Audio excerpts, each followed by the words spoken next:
आप यहां चुनाव की सभा को समझ कर आए हैं, लेकिन हम आपके से चुनाव की बात करने नहीं आए। हम आपसे वोट भी नहीं मांगेंगे। मैं वोट नहीं मांगता हूं। हम आपसे मशवरा करने आए हैं। वोट आपको कैसे देना है ये आपका निर्णय है। हम वोट नहीं मांगते, लेकिन आपके बीच आए हैं, आपसे मशवरे के लिए आए हैं, क्योंकि आपके कौम में पैगंबर साहब ने बताया कि जब आगे का रास्ता न दिखे तो बेशक मशवरे में खैर है। इसलिए इस मशवरे के लिए आए। आपको आज मशवरे की जरूरत है। क्यों जरूरत है? क्योंकि मुसलमानों के लिए आपके हदीस में ये बात कही गई कि हर मुसलमान का ये फर्ज है कि आप अपने बच्चों के साथ इंसाफ कीजिए, उसको अच्छा नाम दीजिए, उसकी अच्छी परवरिश कीजिए। हिंदुओं के किसी ग्रंथ में ये बातें नहीं लिखी गई हैं। हम लोग को ये नहीं बताया गया है कि अपने बच्चे को कैसे रखना है, लेकिन आपके हदीस में ये बात कही गई है। आपको मशवरे की जरूरत इसलिए है कि आज 2/3 से ज्यादा मुसलमान चाह कर भी अपने बच्चों के साथ इंसाफ नहीं कर पा रहा है। अपने बच्चों के साथ आप इंसाफ नहीं कर पा रहे, इसलिए आपको बैठकर मशवरे की जरूरत है। आपको मशवरे की जरूरत इसलिए है कि आपके कुरान में उसका पहला शब्द, अल्लाह का जो पहला शब्द है इकरा, इकरा बिस्मे रब्बे कल्लजी खलक, आपकी पहली आयत है। और जिस कुरान का पहला शब्द है इकरा, वो कौम आज देश की सबसे अनपढ़ कौम बन गई है।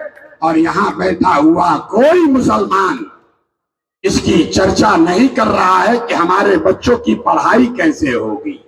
इसलिए आपको मशवरे की जरूरत है।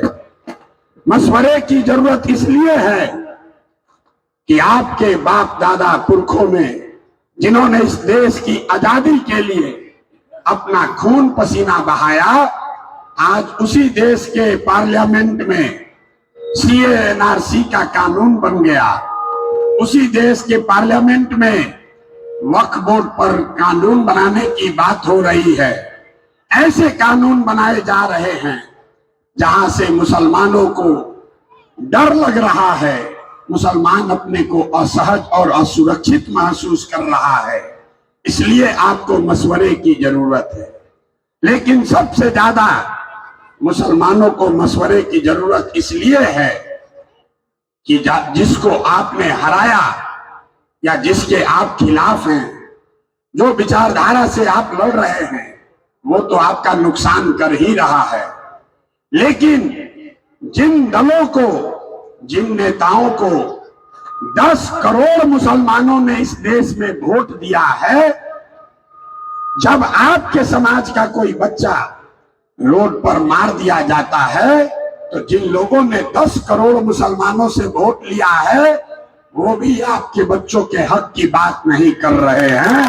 इसलिए मशवरे की जरूरत है। इसलिए आए हैं, आपसे मिलने आए हैं। बेलागंज जीतने हारने की बात नहीं है मेरे भाई। बेलागंज जीतने हारने की बात नहीं है। वो तो आप जीतोगे ही जीतोगे, कोई नहीं रोक सकता। आपको हमने वो रास्ता दिखा दिया है। वो रास्ता दिखा दिया जहां लालटेन भी आपका, किरासन तेल भी आपका, तो रोशनी भी आप ही के घर में होनी चाहिए। ये नहीं होगा कि लालटेन दूसरे का, किरासन तेल बनकर जले आप और रोशनी किसी दूसरे के घर में हो। अब ये बिहार में नहीं चलेगा। नहीं चलेगा ना भाई? एक बार बताइए, चलेगा कि नहीं चलेगा? नहीं चलेगा ना? तो आपकी जिम्मेवारी ये नहीं है कि सब मुसलमान इकट्ठा हो जाए। आपकी जिम्मेवारी ये नहीं है कि बेलागंज से अमजद भाई जीत जाए। आपके कंधों पर इतनी बड़ी जिम्मेवारी है कि यहां से आप वो रास्ता निकालिए जिससे पूरे बिहार में मुसलमानों को और उन सारे हिंदुओं को जो मुसलमानों के साथ मिलकर एक नया बिहार बनाना चाहते हैं, उनको एक नया रास्ता दिखे।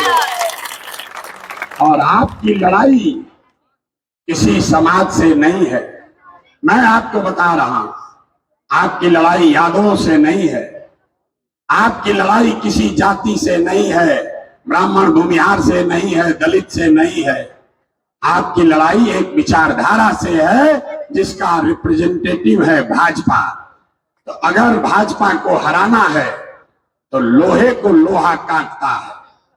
विचारधारा आधारित संघ की बनाई हुई व्यवस्था से लड़ना है तो विचारधारा आधारित ही नई व्यवस्था बनानी पड़ेगी। वो जातियों के गठजोड़ से नहीं होगा। जन सुराज एक पंक्ति में महात्मा गांधी की विचारधारा आधारित एक नई व्यवस्था को पुनर्जीवित करने का अभियान है, जिसमें हिंदू मुसलमान, अगड़ा पिछड़ा, गरीब अमीर, हर आदमी एक साथ आए और बिहार में अपने बच्चों के बेहतर मुस्तकबिल के लिए एक साथ आकर प्रयास करे। जैसे आजादी से पहले देश को आजाद कराने के लिए लोगों ने कांग्रेस में एक साथ मिलकर जाति धर्म को भूलकर लोग एक साथ आए और गांधी जी के नेतृत्व में लोगों ने वोट नहीं दिया। गांधी जी के नेतृत्व में लोगों ने वो व्यवस्था बनाई जिससे अंग्रेजों को यहां से मारकर भगाया गया। तो अगर बिहार में गरीबी को हटाना है, अपने बच्चों के पढ़ाई की व्यवस्था करनी है, अपने बच्चों का पलायन रोकना है, ये सुनिश्चित करना है कि आप में से किसी का बच्चा अगले बरस से 10-12 हजार के नौकरी के लिए अपने माँ बाप पति पत्नी को छोड़कर बाहर न जाए, उसके लिए ये व्यवस्था बनानी है। ये बड़ी जिम्मेवारी आपके कंधे पर है। एक विधायक के जीतने से कुछ नहीं होता है, एक विधायक के जीतने से कुछ नहीं होगा। सबको विधायक के जीतने से कुछ नहीं होगा। हमें वो रास्ता मिलकर बनाना है जिससे सारे विधायकों के जीतने का रास्ता बने।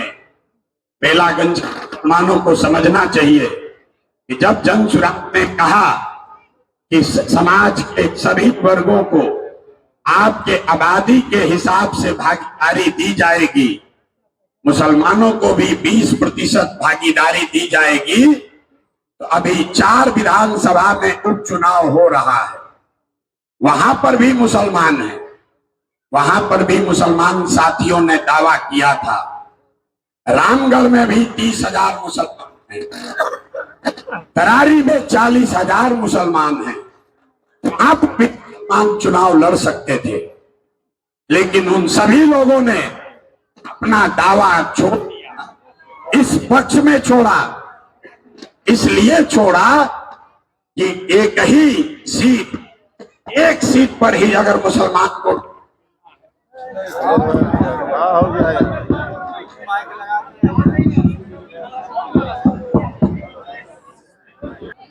आपके बेलागंज के पक्ष में 3 विधानसभा में 2 विधानसभा से मुस्लिम साथियों ने अपना दावा वापस लिया है कि न भैया, सबसे ज्यादा मुसलमान अगर बेलागंज में है और 4 में 1 हिस्सा अगर मुसलमानों को मिलना है तो आप बेलागंज में मुसलमान को लड़ाइए, हम लोग अपना दावा छोड़ रहे हैं।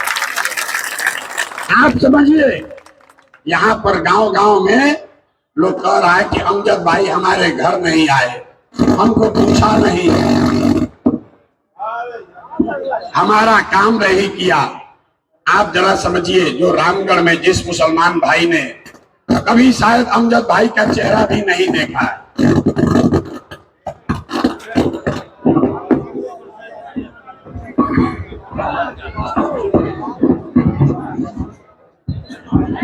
तरारी में जिस मुसलमान ने बेलागंज के किसी मुसलमान से बातचीत भी नहीं की है, उसने भी मुसलमानों का हक बना रहे इसके पक्ष में अपना दावा छोड़ा है। और बेलागंज का मुसलमान कह रहा है अमजद भाई हमारे घर नहीं आए हैं तो हम उनको कैसे वोट देंगे।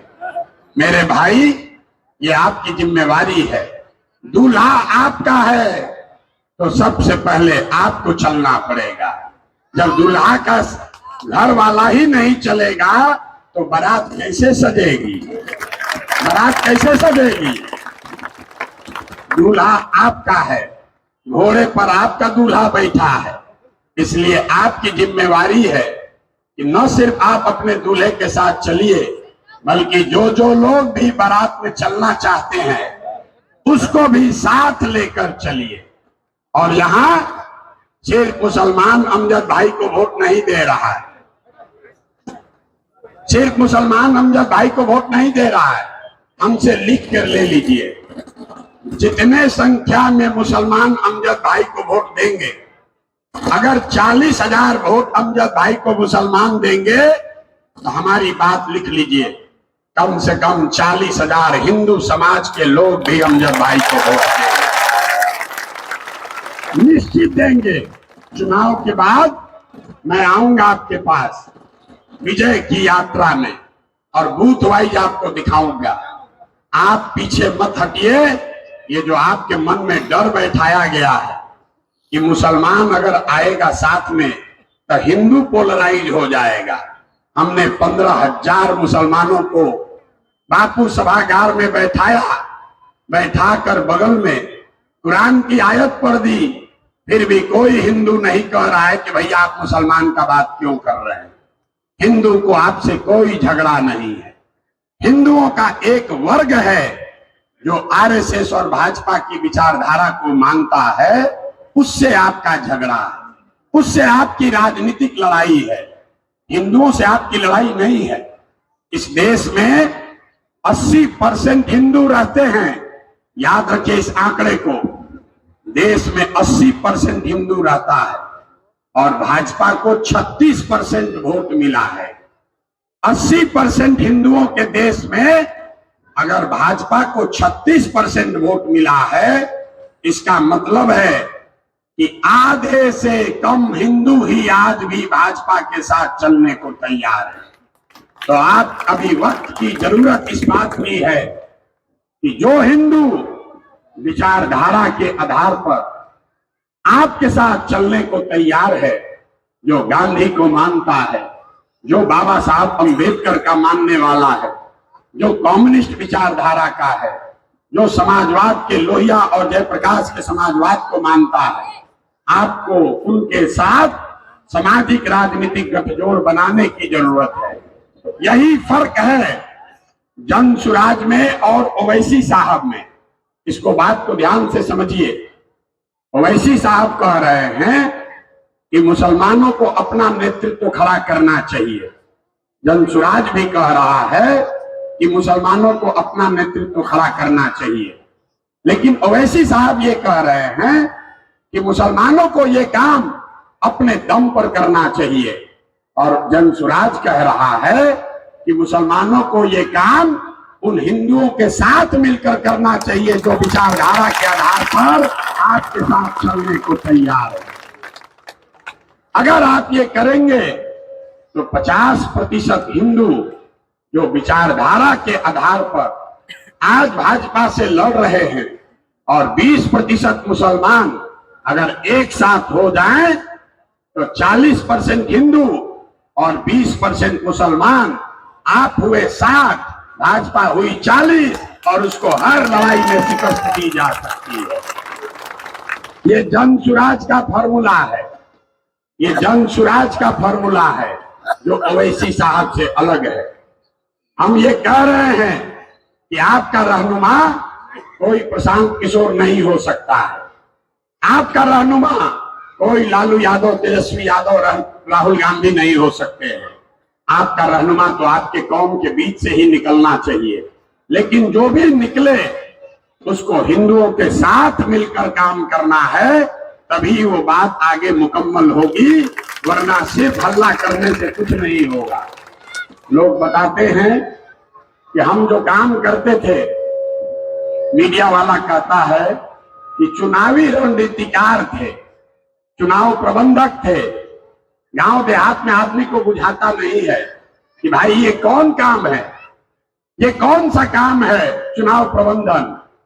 हम आपको बता रहे हैं, जैसे आपके घर में कोई बीमार पड़ गया, आप डॉक्टर के पास जाते हैं, आप 500, 200, 300 रुपया देते हैं, डॉक्टर साहब वैद्य दवा देता है। आपको कोई मामला फंसता है कोर्ट में, थाने में, आप वकील के पास जाते हैं, वकील साहब 1000-2000 फीस लेकर आपको कानूनी सलाह देते हैं।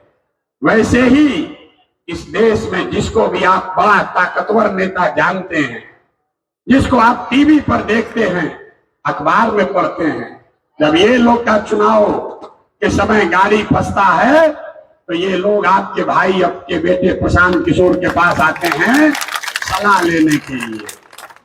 और हमारा फीस 2-4-500 रुपया नहीं है, 2-4-5 हजार भी नहीं, 2-4-5 लाख भी नहीं, 5-10 करोड़ भी नहीं। मेरा फीस है 100 करोड़ या उससे ज्यादा। इतना रुपया लेते हैं बिहार में किसी ने सुना नहीं होगा। 100 करोड़ या इससे ज्यादा रुपया लेते हैं, तब बताते हैं कि चुनाव कैसे लड़ा जाएगा। लेकिन उस पूरे काम को, और हमको यहाँ मुसलमान को बरगला रहा है, ये भाई प्रशांत किशोर के पास इतना पैसा कहां से आया है, भाजपा वाला दिया होगा। अरे भाई, मुसलमानों की दशा देखिए। हम मजबूती से, ईमानदारी से प्रयास कर रहे हैं, तो आप कह रहे हैं कि इस पर कैसे भरोसा करें। ये आदमी तो इतना मजबूती से काम कर रहा है, जरूर भाजपा वाला पैसा दे रहा होगा। अगर हम मजबूती से नहीं लड़ते तो यहीं का मुसलमान कहता कि आदमी तो बहुत होशियार है, लेकिन मजबूती से लड़िए नहीं रहा। मेरे भाई, ये आपके मन में बैठा दिया गया। यहाँ जितने लोग बैठे हुए हैं, इस्लाम को समझने वाले बड़े बड़े दानिश्वर, आप बताइए, आपके कौम में कहीं पर भी अल्पसंख्यक वर्ड कहीं आया ही नहीं। कहीं आपको ये नहीं कहा गया है कि आप अपने आप को अल्पसंख्यक बताइए, माइनॉरिटी बताइए। अल्पसंख्यक कोई जाति धर्म नहीं है, अल्पसंख्यक एक मानसिकता है। ये साइंस है, इसको समझिए। आपके मन में इतनी ज्यादा राजनीतिक बंधुआ मजदूरी घुसा दी गई, इतना डरा दिया गया कि मुसलमानों ने अपने आप को मुसलमान कहना छोड़कर अल्पसंख्यक कहना शुरू कर दिया। आप मुझे बताइए, किस किताब में लिखा हुआ है कि मुसलमान अल्पसंख्यक है? कहीं नहीं लिखा। किसी हिंदू को आपने ये कहते सुना कि हम बहुसंख्यक है? हिंदू अपने आप को हिंदू कहता है, मुसलमान अपने आप को अल्पसंख्यक कहता है। अल्पसंख्यक, आप समझिए, ये मानसिकता है। वेबस्टर के डिक्शनरी में जाकर पढ़िए। अल्पसंख्यक एक मानसिकता है जिसमें आपको ये बताया जाता है कि आप ये स्वीकार कर लो कि आप अपनी सुरक्षा के लिए, अपने भलाई के लिए, अपने विकास के लिए समाज के बहुसंख्यक वर्ग के पीछे ही चलिएगा। ये मानसिकता का नाम है अल्पसंख्यक कहा जाना। और यही गुनाह लालू जैसे लोगों ने आपके साथ किया है। उन्होंने आपको भागीदारी नहीं दी, ये बड़ी बात नहीं है। उन्होंने आपका विकास नहीं किया, उसको भी माफ किया जा सकता है। उन्होंने आपके साथ के बावजूद भाजपा को हराया नहीं, ये भी माफ हो सकता है। लेकिन उन्होंने सबसे बड़ा गुनाह ये किया कि आपके मन में ये बैठा दिया कि जब तक हमारे पीछे नहीं चलोगे तब तक तुम सुरक्षित नहीं हो, जब तक हमारे पीछे नहीं चलोगे तब तक तुम्हारा विकास नहीं होगा। उस मानसिकता से निकालने के प्रयास का नाम है जन सुराज।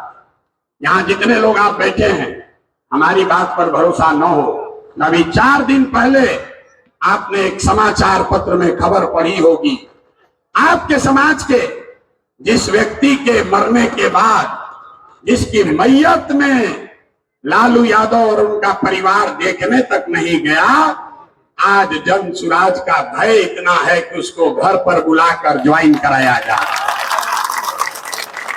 उसको घर पर बुलाया जिसके मैयत में भी ये लोग शामिल नहीं हुए।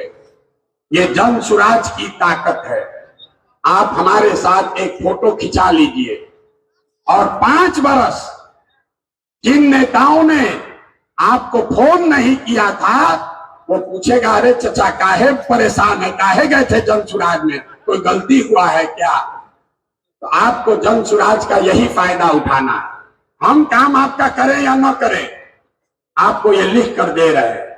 जिस दिन मुसलमानों ने ये खोल लिया कि जो काम करेगा उसके साथ रहेंगे, चाहे वो राजद हो कि जन सुराज हो, जन सुराज के भी बंधुआ मजदूर मत बनिए। जन सुराज को भी आंख बंद करके वोट मत दीजिए। हम अगर आपके बच्चों के पढ़ाई रोजगार की बात न करें तो हमें भी वोट मत दीजिए।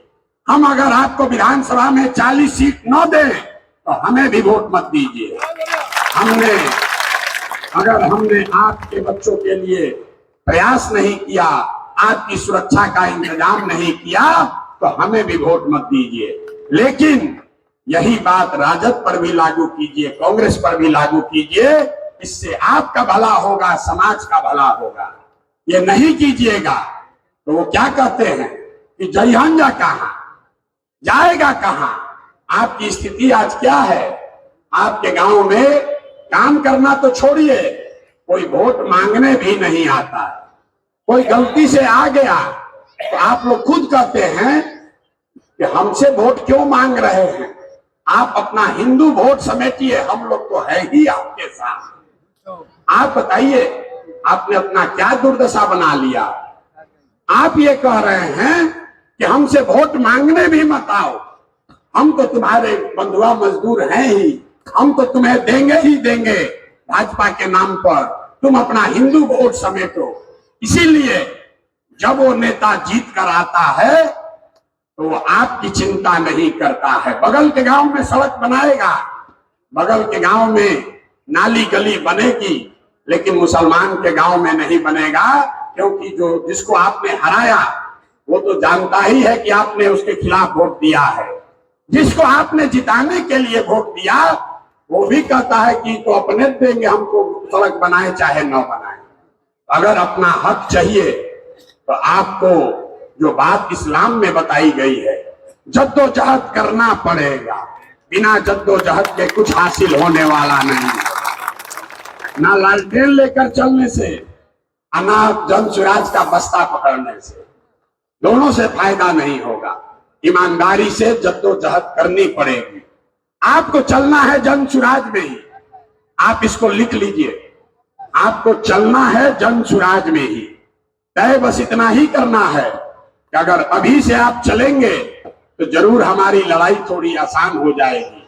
लेकिन अगर आप हमारे साथ नहीं भी हैं तो लिख के ले लीजिए, जीतेगा जन सुराज ही, जीतेगा जन सुराज ही। इसलिए नहीं कि मेरा कोई अहंकार है, इसलिए कि आपको, हमको, हमारे गुरुओं ने, हमारे माता पिता ने सिखाया है कि ईमानदारी से किया हुआ प्रयास, ईमानदारी से किया हुआ जद्दोजहद कभी खाली नहीं जा सकता। और 2-2.5 बरस में बिहार में किसी ने इतनी मेहनत न की हो, उतना पसीना प्रशांत किशोर ने बहाया है। और अगर जरूरत पड़ी तो आगे 10 बरस भी और बहाएंगे, लेकिन बिहार को सुधारे बगैर मानने वाले नहीं। आप साथ चले तो आपका बहुत स्वागत है, लेकिन अगर किसी वजह से आप साथ नहीं चलते हैं तो आपसे हमारा कोई शिकवा शिकायत नहीं है। जीत के बाद आपके पास फिर आएंगे अपने साथ लेकर चलने के लिए, क्योंकि हमारी लड़ाई बिहार की लड़ाई नहीं है। ये लड़ाई यहां से शुरू कर रहे हैं, इसको बिहार के आगे तक जाना है। जीतने के बाद आपको साथ लेने आएंगे, लेकिन जब जीत कर आएंगे तो अभी आपने जो साथ नहीं दिया तो उसका हर्जाना पूरा पूरा वसूलेंगे। हम शाकाहारी आदमी हैं, जीत कर जब आएंगे तो सेवई बनाकर रखिएगा, आपके साथ सेवई भी खाएंगे और फिर आपको साथ लेकर चलेंगे। अब आप तय कीजिए कि अभी साथ चलना है, अभी हाथ पकड़ना है, कि जीत के बाद हाथ पकड़ना है। एक बार हाथ उठाकर बताइए, अभी साथ चलना है कि जीत के बाद चलना है? अभी चलना है कि जीत के बाद चलना है? अभी चलना है ना? तो सिर्फ अपना वोट नहीं देना है, आपको हर आदमी को प्रशांत किशोर बनना है, अपनी जिम्मेवारी लेनी है। आप बता रहे हैं कि हम लोग 7,000 बेला में मुसलमान हैं, हम उन्हें वैसे नहीं गिनते। अगर 7,000 मुसलमान है, एक आदमी 2-2 आदमी का भी जिम्मा ले ले तो कोई ऐसा मुसलमान नहीं जिसको 2 हिंदू दोस्त न हो। अगर 2 दोस्त का भी जिम्मा उठा लोगे मेरे भाई, आपको पैसा नहीं देना है, आपको प्रचार नहीं करना है, आपको सभा नहीं करनी है। आज संकल्प लेना है अपने बच्चों के नाम पर कि कम से कम 2 हिंदू दोस्तों को अपने साथ जोड़कर अपने साथ उसको वोट कराएंगे। आप देखिए 1,20,000 आप हो जाएंगे, 1,20,000 हो जाएंगे। बेला में अगर जनसुराज को 1 लाख से कम वोट मिला तो आपका साथ मंजूर नहीं होगा। 1 लाख वोट हमको बेला में चाहिए, 50,000 आपका और 50,000 हिंदुओं का। इसके लिए तैयार है कि नहीं? 10 दिन अपने बेला के लिए, अपने कौम के बच्चों के लिए, पूरे बिहार को ये रास्ता दिखाने के लिए आप में से सारे लोग 10 दिन देने के लिए तैयार हैं कि नहीं है ना भाई? एक बार आपसे एक ही सलाह, लोग कहता है हम सलाह देते हैं जिसको चुनाव ऐसे ही जीत जाता है। आपको एक ही सलाह दे रहे हैं, आज से, तो आज दिवाली है, कल से शुरू कीजिए। 2 हिंदू परिवार में जाइए, उनके साथ बैठ के चाय पीजिए और उसको समझाइए कि उसको वोट जनसुराज को देना है, स्कूल के बस्ते को देना है, उसको जनसुराज में बिहार की व्यवस्था को बदलने के लिए वोट देना है। अगर आप साथी ये जिम्मेवारी उठा लेंगे, आप इतना वोट आएगा कि आप जीत नहीं पाइएगा। ये करना होगा। करने के लिए तैयार है कि नहीं है? ना बहुत मेहरिया के बोल रहे हैं, करने के लिए तैयार है कि नहीं है? प्रशांत किशोर जिंदाबाद करने से नहीं होगा। आपने पूरी उम्र बिता दी नेताओं का नारा लगाते लगाते, कभी राहुल गांधी का लगाया, कभी लालू का लगाया, अब प्रशांत किशोर का लगा रहे हैं। नहीं, किसी व्यक्ति का नारा मत लगाइए। पूरे जनसुराज में सिर्फ एक ही नारा हम लोग लगाते हैं, बिहार अपनी मिट्टी, अपने पुरखों की मिट्टी के लिए, बिहार और बिहार के गौरव के लिए। आपको प्रशांत किशोर के लिए काम नहीं करना। प्रशांत किशोर जनसुराज के नेता नहीं है। प्रशांत किशोर वो कुम्हार हैं जो आपके समाज से बच्चों को लाकर अच्छी मिट्टी की तरह उसको थोड़ा सा सहारा देकर जनसुराज के चाक पर रखेंगे और बढ़िया घड़ा और सुराही बनेगा। प्रशांत किशोर कुम्हार है। इसलिए मेरे भाई, मेरे नाम का नारा मत लगाइए। आपने जीवन बिता दिया नेताओं को बढ़ाते बढ़ाते, नेताओं के बच्चों को बढ़ाते बढ़ाते। एक बार अपने बच्चों की चिंता करो और लिखकर प्रशांत किशोर से ले लीजिए। अगले साल 2025 में, अगले साल 2025 में जब ये बिहार में नई व्यवस्था बनेगी तो साल भर के अंदर आपके बच्चों के लिए 10 से 12,000 रुपया के रोजी रोजगार का व्यवस्था यही बिहार में करके दिया जाएगा। जितने बुजुर्ग हैं सबको कम से कम 2,000 रुपया पेंशन का व्यवस्था जरूर कर दिया जाएगा। और तीसरी बात, आपके बच्चे, जिनके बच्चे भी 15 साल से कम उम्र के हैं, जब तक सरकारी स्कूल और मदरसे नहीं सुधरेंगे तब तक आप अपने बच्चों को प्राइवेट स्कूल में भेजिए और प्राइवेट स्कूल का फीस सरकार की ओर से भरा जाएगा। ये जनसुराज का संकल्प है। आप भाजपा को हराना है, जिताना है, ये सब बात खड्डे में डालिए। भाजपा को हराने का सबसे बढ़िया तरीका है अपनी जीत को सुनिश्चित करना। ये माइंडसेट है। यहाँ बैठा हुआ कोई आदमी ये नहीं सोचता है कि हम जीतेंगे कैसे, सब सोच रहा है भाजपा को हराएंगे कैसे। हम आपको यही सलाह देने आए हैं। आज से भाजपा को कैसे हराएंगे इस बात को हटा दीजिए। सिर्फ ये सोचिए कि हम जीतेंगे कैसे, तभी आगे का रास्ता खुलेगा। आप आए, आपने हमारी बात सुनी, इसके लिए बहुत बहुत धन्यवाद। एक नारा लगाकर खत्म करेंगे। मैं बोलूंगा जय बिहार, आप सबको बोलना है जय जय बिहार, जय बिहार। पीछे का आदमी सब महाराष्ट्र में रहते हैं, इन नेता सब इतना चूस लिया है कि मुंह से आवाजों नहीं निकल रहा। जय बिहार, जय बिहार, जय बिहार। हर आदमी को आज से कम 2 हिंदू परिवार को चिन्हित करना है, क्योंकि दूल्हा आपको आपका है, तो अपने दूल्हे के बारात में 2 हिंदू साथियों को लेकर चलना है। ये जिम्मेवारी आपने उठाई है। अगर इसमें धोखा करोगे भाई, तो धोखा आपके साथ होगा, आपके बच्चों के साथ होगा। बहुत बहुत धन्यवाद।